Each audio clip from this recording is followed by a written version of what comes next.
Jadi kita semua tahu kalau sudah pembangunan pasti konsekuensinya pasti ada, antara positif dan negatifnya. Kalau rumah sakit positifnya jelas pelayan kesehatan, sehingga warga negara kita yang tadinya sampai ratusan triliun per tahun harus keluar bisa masuk ke rumah sakit internasional yang dibuat oleh negara. Akan menambah yang tadi kita mengandal dipisah dari airport, pelabuhan, sekarang kita punya dipisah dari rumah sakit internasional. Pelabuhan juga begitu, ada nilai positifnya di mana pelayanan kepada masyarakat yang tadinya harus ke Nusa Penida, harus basah-basahan, sekarang sudah termasuk berkelas, sudah ada bangga. Cuma sayangnya kami di sana dengan berdirinya pelabuhan itu kehilangan pendapatan. Dulu penyeberangan tamu yang ke Nusa Penida dikelola oleh kita, Desa Adat. Jadi kita dapat pendapat yang cukup lumayan, miliaran ya. Permasalahannya sampai saat ini pelabuhan itu kan belum diserah terimakan, masih dikelola oleh Pelindo. Ya, jadi kan kita belum bisa dapat pemasukan.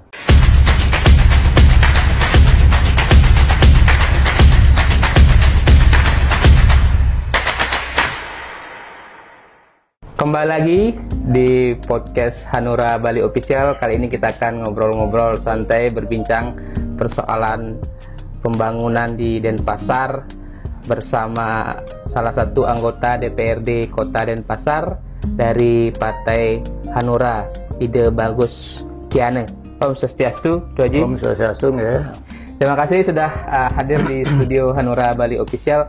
Ini kalau kita bicara pembangunan Denpasar, apalagi sekarang ini tahun-tahun politik ya, sepertinya teman-teman Dewan sibuk gitu ya. Ada yang mencalonkan lagi, kemudian juga sosialisasi ke masyarakat. Tapi jangan lupa tentu pembangunan tetap harus kita kawal. Nah, beberapa persoalan kemarin yang sempat menjadi ramai juga adalah kemacetan di Sanur dengan beroperasinya pelabuhan Sanur. Kemudian ini pertengahan tahun ini antara April sampai Juni 2024 ditargetkan rumah sakit internasional ya yang baru itu akan beroperasi. Nah, ini tentu menjadi persoalan baru lagi, akan menambah crowdednya di kawasan Sanur, di jalan menuju Sanur dan menuju ke Nusa Dua lewat bypass misalnya. Nah, itu mungkin bagaimana pemikiran-pemikiran Tu Haji termasuk nanti mengawal beroperasinya rumah sakit ini agar berdampak juga pada masyarakat lokal gitu. Selain pada juga misalnya dari sisi peningkatan pariwisata. Bagaimana pandangan Tu Haji?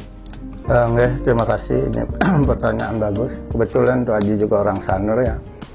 Jadi Denpasar harus bangga, termasuk Bali, karena proyek yang dibangun pemerintah adalah proyek berkelas internasional. Pelabuhan, rumah sakit, dan penataan Bali Beach ya, Beach yang nanti dipakai penikmat dunia. Jadi kita semua tahu kalau sudah pembangunan pasti konsekuensinya pasti ada, antara positif dan negatifnya. Nah, kita bicara positifnya, sudah tentu kalau rumah sakit positifnya jelas pelayan kesehatan sekelas internasional, sehingga warga negara kita yang tadinya sampai ratusan triliun per tahun harus keluar bisa masuk ke rumah sakit internasional yang dibuat oleh negara. Ya, apalagi juga bisa masuk ke Bali kan begitu. Masuk ke Bali, Astongkara lah. Jadi lapangan pekerjaan seharusnya lebih terbuka. Masyarakat akan meningkatkan SDM-nya karena merasa ada di lingkungan internasional. Tuh, sudah pasti. Dipisah negara akan menambah yang tadi kita mengandal dipisah dari airport, pelabuhan, sekarang kita punya dipisah dari rumah sakit internasional. Ya, apalagi kan itu memang dikonsepkan atau direncanakan menjadi bagian medical tourism atau health tourism gitu. Artinya yang selama ini tadi ratusan triliun keluar gitu kan. Itu bagaimana Tu Haji melihat potensi itu, dan apakah memang Bali sudah siap? Nah, permasalahannya kan di sini. Pada dasar kan pemerintah pusat sudah memikirkan. Bahkan kita dengar kerjasamanya sama salah satu apotek besar di Amerika. Jadi tidak hanya lokal semua, karena kan harus ada pembentuk opini bahwa yang di rumah sakit kita juga bagian dari orang-orang yang artinya sudah dengan operator rumah sakit yang memang berpengalaman gitu ya. Kalau nggak salah juga ada Mayo Clinic kalau nggak salah. Betul ya, betul itu. Jadi udah dipersiapkan oleh negara kan ini. Nah, sekarang sudah kita lari ke pelabuhan. Pelabuhan juga begitu. Ada nilai positifnya di mana pelayanan kepada masyarakat yang tadinya harus ke Nusa Penida, harus basah-basahan, sekarang sudah termasuk berkelas, sudah ada bangga. Ya. Begitu juga tamu-tamu kita semua tahu bisa sampai 4.000 per hari. Nah, sehingga positifnya juga sama kayak tadi, membuka lapangan kerja. Cuma sayangnya kami di sana dengan berdirinya pelabuhan itu kehilangan pendapatan untuk sementara. Ya, seperti apa maksudnya? Ini malah ada project tapi masyarakat harusnya kan pendapatnya meningkat, tapi ini ada potensi atau sudah real terjadi kehilangan. Ya, udah kehilangan. Seperti apa maksudnya? Begini. Dulu penyeberangan tamu yang ke Nusa Penida dikelola oleh kita, Desa Adat. Oke. Jadi kita dapat pendapat yang cukup lumayan, miliaran ya. Nah, begitu pelabuhan ini berdiri, aturan kan masuk tentang peraturan tentang perhubungan, di mana pelabuhan ini kan menjadi kelas dari kabupaten ke kabupaten. Nah, permasalahannya bukan itu. Permasalahannya sampai saat ini pelabuhan itu kan belum diserah terima, kan masih dikelola oleh Pelindo. Oke. Ya, jadi kan kita belum bisa dapat pemasukan. Nanti pun kalau ini saya dengar bisa masuk, pemerintah bisa mendelegasikan kepada Kota Denpasar. Kalau udah Kota Denpasar yang mengelola kan pasti melirik Desa Adat. Ya. Karena kita Desa Adat punya andil di sana. Menyerahkan kepada wali kota tanah seluas 70 are yang sekarang sertifikatnya atas nama Kota Denpasar. Karena persyaratan untuk membangun suatu pelabuhan harus ada data real, legalitas kepemilikan tanah. Ini berarti masuk wilayah Desa Adat apa kalau pelabuhan Sanur ini? Dia masuk Denpasar Selatan. Desa Adatnya? Desa Adat Sanur. Sanur. Nah, itu yang kita jadi bangga lah sebagai masyarakat, bangga. Cuma dampak nanti dulu kita masuk ke Bali Blade ya. Bali Blade juga akan ditata untuk bisa event-event dunia, tidak harus selalu ke Nusa Dua aja, bisa dilakukan di Denpasar. Terus UKM akan dibuat sana berlantai sekian yang kita tahu. Jadi semuanya memberikan dampak penambahan devisa dan membuka lapangan kerja. Tapi dampak negatif udah jelas kita tahu, seperti yang Bapak tanyakan tadi, terjadilah satu kemacetan, kredit tidak bisa ditutup, akibat itu akan terjadi urbanisasi besar-besaran, persaingan ekonomi timpang, ada yang kaya, ada yang kurang, karena akan tergantung dengan SDM itu sendiri. Kalau rumah sakit, limbah itu pasti berdampak lah lingkungan. Nah, yang terutama yang sudah dirasakan fakta sekarang, bukan dirasakan masyarakat Sanur, hampir Denpasar bahkan Bali yang mau datang ke kerja ke Nusa Dua kan melewati Sanur. Nah, macetnya ini yang luar biasa. Kami pernah ini bertemu, memang rapat sama penjabat gubernur, sama wali kota hadir, Desa Adat, dan kami sendiri membahas tentang macet itu karena rame masuk di upload ya. Waktu itu sih ada gambaran tiga gambaran, mau ke Padanggala atau langsung ke Jalan Dua Mandra. Nah, yang ke Padanggala ini untuk melewati tanah-tanah, kadang kan masyarakat mau pakai kesempatan, harganya terlalu tinggi untuk melepas dosa. Nah, sehingga sampai saat ini belum bisa terrealisasi. Cuma saya pernah menyampaikan apa sih susahnya meminjam tanah PT yang ada sebelah. Karena waktu saya jadi kepala desa, saya saja bisa meminjam untuk kegiatan. Apalagi untuk pemerintah meminjam sementara sepanjang dibuatkan perjanjian, nanti begitu akan dipergunakan tanah itu ya kita kembalikan. Itu kan ada bisa langsung, jadi tidak satu arah seperti ini. Nah, itu yang kita usulkan waktu pertemuan itu, semuanya direkap lah. Nanti biasanya hal-hal gini kadang dimainkan dalam momen-momen politik ya, tapi kadang sampai sekarang juga sepertinya belum ada kejelasan, artinya eksekusi dari solusi-solusi atau opsi-opsi solusi tadi. Ya, betul itu apa pertanyaan. Sampai sekarang memang kita juga tidak ngerti ini kok hanya untuk menanggulangi satu arah menjadi dua arah sementara itu kok sulit banget gitu loh. Umpama kalau enggak ya kita buat di pinggir pantai yang tembus Padang Kala, kan tidak terlalu panjang, enggak ada berapa kilo. Belakang saya lihat kalau kesulitan, saya dengar informasi sungai yang besar ada sana tembus Padang Kala, itu yang mau dimanfaatkan, tapi realisasinya belum. Mungkin kan itu harus dianggar juga, kita maklum ya, akan harus dianggarkan di APBD, di APBN. Saya rasa APBD lah, tidak terlalu besar. Ya. Nah, kalau begini kan jadinya saya ketika sore hari memang menghindari ya arah jalur di sana. Kita memang mencari jalur alternatif. Tapi ketika persoalan ini dibiarkan berlarut-larut, apalagi nanti sudah akan beroperasinya rumah sakit, ini kan seperti bom waktu meledak gitu. Seperti kita kasus ketika akhir tahun lalu overtourism terjadi, macet dari bandara menuju tol, itu kan sepertinya harus diantisipasi sebelumnya. Nah, ini kan juga harus diantisipasi ketika nanti rumah sakit beroperasi, di Sanur akan semakin crowded. Nah, harusnya segera dieksekusi solusi yang bisa mengatasi kemacetan di sana. Nah, bagaimana dorongan itu, termasuk komunikasi dengan pemerintah lah, baik kota maupun provinsi? Kalau masyarakat secara umum kan menginginkan segera, tapi saya sebagai orang politis kan melihat sedang tahun politik sini, mereka sedang sibuk, dan rasa kalau saya juga mungkin penjabatnya menghindar untuk mengangkat itu, karena kita akan dikejar, sedangkan kita tahu kita belum mampu merealisasikan karena harus terbentur anggaran. Ya, apalagi kalau kita bicara kepemimpinan di tingkat level provinsi kan PJ lah ya, walaupun PJ itu sebenarnya punya bisa mengeksekusi, tapi mungkin ada pertimbangan-pertimbangan lain. Apakah misalnya untuk mengatasi kemacetan di sana harus menunggu ada kepala daerah baru, atau menunggu ada punya gubernur baru, atau punya wali kota baru, walaupun mungkin nggak akan berganti wali kotanya begitu.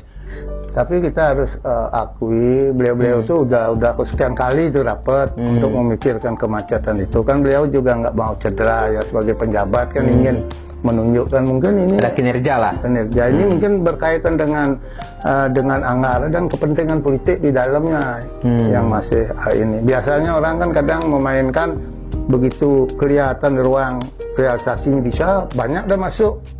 Ngomong ini mungkin masih tertutup ruang untuk bisa mengambil jalan keluar, lebih baik jangan masuk ke sana daripada kami dikejar masyarakat kan gitu. Ya, nah tapi tadi mungkin saya sedikit kembali ke soal rumah sakit ya, karena yang menarik ada harapan bahwa ketika ini dikembangkan menjadi medical tourism, mampu juga mengangkat potensi-potensi kita punya kearifan lokal dalam konteks pengobatan yang namanya misalnya USADE. Nah, tapi dalam term atau terminologi yang lebih modern adalah wellness. Nah, dari sisi wellnessnya atau herbal misalnya yang kita kenal. Nah, bagaimana mungkin nanti masukan tadi atau harapan kepada pemerintah, kepada operator rumah sakit, pengelola dari rumah sakit internasional Sanur ini agar juga bisa mampu mengangkat potensi pengobatan tradisional atau produk-produk wellness lokal di Bali gitu. Saya setuju sekali itu karena rumah sakit internasional kalau mau dia membuka alternatif pengobatan alternatif, USADE lah kira itu akan membuat nilainya lebih tinggi, nilai dan akan terkesan budaya kearif lokal itu muncul. Ya, karena kalau mungkin kita bicara seperti USADE kan mungkin negara-negara barat nggak punya gitu, ada pengobatan yang tradisional yang dipadukan nanti mungkin dengan teknologi modern atau sains modern. Iya, betul. Di Sanglas ternyata kan sudah ada.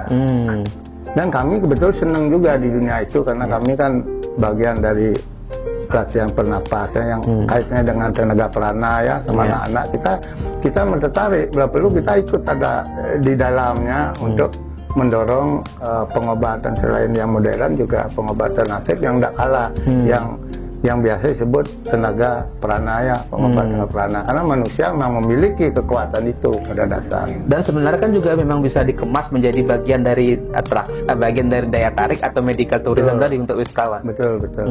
Ya kita berharap jadi saran usul itu mungkin bagian dari kami kalau pas ada tatap muka dengan masyarakat desa, dengan Pak Gubernur kalau turun untuk diskusi tentang kemacetan itu, tentang rumah sakit, mungkin usul itu akan kami angkat di dalam paruman, di dalam pertemuan dengan penjabat-jabat yang punya otoritas untuk bisa menentukan, memutuskan apa yang terbaik untuk dengan adanya rumah sakit adanya pelabuhan dan adanya pembenahan Bali Bed itu sendiri. Oke. Nah, satu poin lagi mungkin dari sisi SDM lah, kita bicara untuk pemenuhan kebutuhan rumah sakit, tentu tidak bisa semua terakomodir ya. Beda dengan mungkin kalau bukan rumah sakit, mungkin porsi untuk masyarakat lokal bisa akan lebih besar. Nah, tapi ini kan konteksnya rumah sakit yang memang butuh SDM yang berbeda, apalagi nanti harus juga ada tenaga medis yang ya levelnya internasional lah kan begitu. Selain memang harus ada pemberdayaan dari masyarakat lokal. Nah, harapan itu aja lah agar ada keseimbangan juga antara tenaga medis yang memang dibutuhkan secara profesional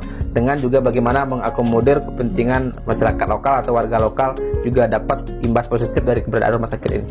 Keberadaan rumah sakit itu harus jujur ya, kita ada dampak positifnya karena saya sudah cek kepada masyarakat yang terkait, ada beberapa masyarakat sudah diberikan ruang, tapi ya sekupnya satpam yang masih tenaga tidak bisa dijangkau oleh mereka. Nah, cuma dampak positifnya ini kan menantang masyarakat kita, bukan Sanur dan Pasar, untuk meningkat SDM-nya sehingga bisa bersaing untuk ikut bekerja di sana. Cuma yang sering ditanya masyarakat, sosialisasi tentang berdirinya rumah sakit ini yang bisa harus berobat ke sana siapa-siapa saja. Nah, itu yang ini. Ya, penting juga ya. Artinya kan jangan sampai mungkin juga masyarakat nanti kalau misalnya ada pengen berobat, mereka takut atau seperti apa gitu. Itu biaya mungkin ya. Nah, sosialisasi itu diperlukan oleh masyarakat. Apakah BPJS juga bisa berlaku di sana? Nah, itu yang penting juga. Yang gini-gini belum tersosialisasi. Memang kita ngerti kalau itu disosialisasi, pasti rakyat akan mengejar. Gimana lapangan kerja? Saya atur ini kita diberikan 40% untuk kok dadak. Itu mungkin juga dijaga oleh pihak perusahaan karena kesiapnya mungkin yang masih harus dimatangkan. Nah, berarti ini menjadi beberapa poin catatan atau PR sebelum beroperasi ya. Jadi tadi soal keterlibatan masyarakat lokal, soal tadi misalnya isu apakah yang ini menarik, pasti juga ditanyakan apakah melayani BPJS gitu, pasti menarik sekali gitu. Tapi ke depan kita berharap pemerintah dari sekarang harus menyiapkan tenaga dokter yang skill atau dikirim ke luar negeri lah, perdalam. Dan jangan nanti kita buat rumah sakit yang internasional tapi tenaganya mayoritas orang dari asing, ya ini juga tidak akan mengangkat martabat bangsa Indonesia. Maka pemerintah di sekarang atau mungkin sudah dilakukan, dikirimlah dokter-dokter ahli kita ke luar negeri untuk mendalam tentang ilmu kedokter, atau dokter kita yang punya nilai jual di luar negeri kita tarik. Ya, istilahnya yang diaspora, dokter-dokter diaspora. Itu kan juga menjadi wacana dari Menteri BUMN akan menarik tenaga medis yang diaspora untuk bisa kembali ke Indonesia. Mungkin salah satunya nanti diharapkan ditempatkan di rumah sakit internasional di Sanur. Itu yang itu kita harapkan ya. Tapi ya bagaimanapun kami merasa bangga Indonesia inilah Denpasar, Bali bangga lah sekarang kita punya rumah sakit internasional. Cuma harus memberikan dampak kesejahteraan lah, di mana dibangun suatu proyek yang ininya berbau ekonomi. Kan memang atur yang membuka ruang bahwa harus memberikan kesejahteraan pada masyarakat sekitarnya. Tapi ini yang harus kita lihat biar tidak seperti rumah sakit Bali Mandara kan terbatas sekali masyarakat lokal yang dapat bekerja. Kami tidak mau bicara lokal lah terus-terusan, nanti teman-teman DPR yang lain di luar Sanur nyorotin kami ngomong tuh cuma Sanur gitu. Denpasar juga butuh. Iya, kita ingin pemerataan tapi nilai lebih kan wajar karena wilayah kami lah yang tergeris tanah. Nah, terakhir sebagai sebuah closing, mungkin harapan untuk beberapa proyek-proyek besar tadi, termasuk mungkin juga pesan kepada masyarakat bagaimana menyikapi, jangan sampai nanti ketika ini beroperasi malah menimbulkan polemik baru, yaitu istilah Balinya merte mahin wisi, artinya ada potensi ekonomi tapi malah kita menimbulkan kericuhan di bawah gitu.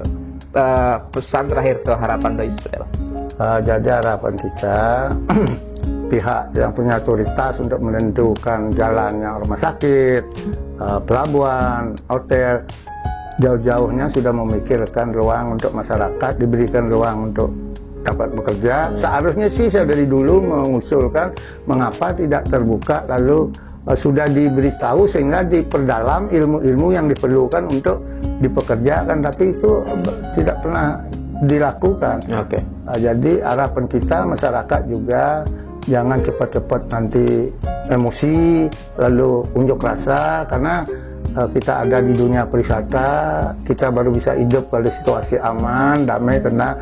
Lebih baik adakan pendekatan melalui penjabat-penjabat yang terkait. Mungkin ini udah dipikirkan, cuma benang susut yang nggak tahu. Sedang kami sering ikut karena kami ada di kerta desa di desa adat.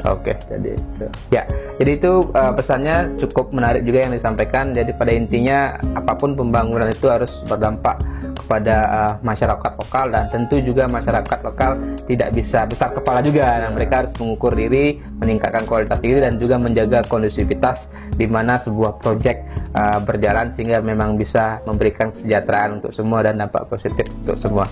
Terima kasih Pak Haji sudah berbagi dengan kami di Hanura Bali Official. Kita akan sambung di kesempatan berikutnya dengan topik-topik yang lebih menarik tentunya. Terima kasih. Sama-sama. Salam Hanura. Salam.